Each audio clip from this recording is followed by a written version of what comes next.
WECT airing a national investigation earlier this month on how invisible disabilities can sometimes really lead to dangerous misunderstandings with police.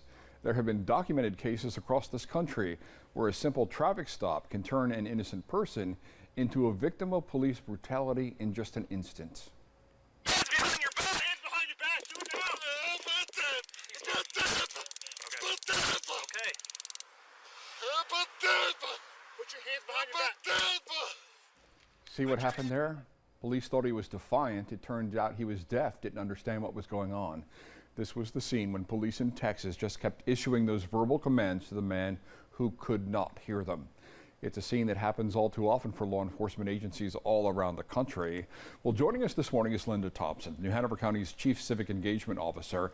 It looks like New Hanover County ahead of the curve now in helping law enforcement identify these challenges. Thank you very much for being here this morning. Thank you. September is Deaf Awareness Month now. There really is a push to kind of educate people into this is indeed an obstacle, isn't it? It is, and that was so important to be able to see that. We're excited because we get a chance to work with local law enforcement, our sheriff's department, and bringing our deaf community together. They'll be sitting down over a meal and exchanging information about how they communicate, and our law enforcement will also talk with that community about what they can do and what's required when they're stopped. So a lot of communication will be going on tonight. We'll have interpreters on site.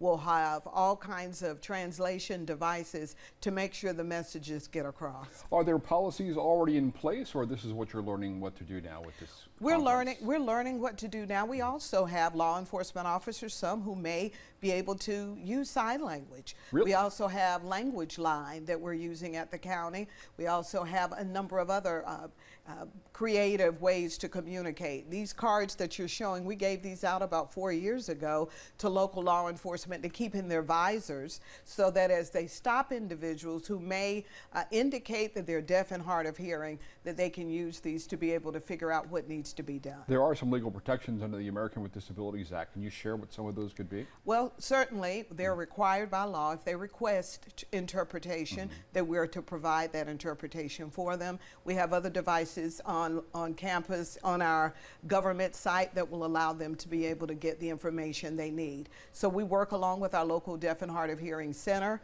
our law enforcement partners. All of those are working hard to make sure we know how to communicate with that community. Well, there's no denying technology is making this a lot easier. You just have to realize how to tap into that technology. Exactly. And what's happening, for instance, at our county commissioner meetings, we're using Wordly, which is an interpretation app that allows people who are deaf and hard of hearing, or even that speak other languages, to come in and to be able to use these devices to be a part of the conversation. Bill, it's important that everybody has a voice.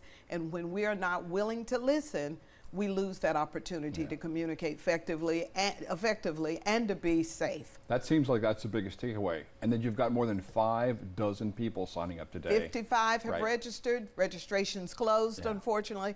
5:30 tonight, we'll be at New Hanover County's Government Center with local law enforcement, our sheriff's department, and individuals from our deaf and hard of hearing community. And pardon the pun, but that speaks volumes as to the concern. Exactly. Linda, thank you. Thank you.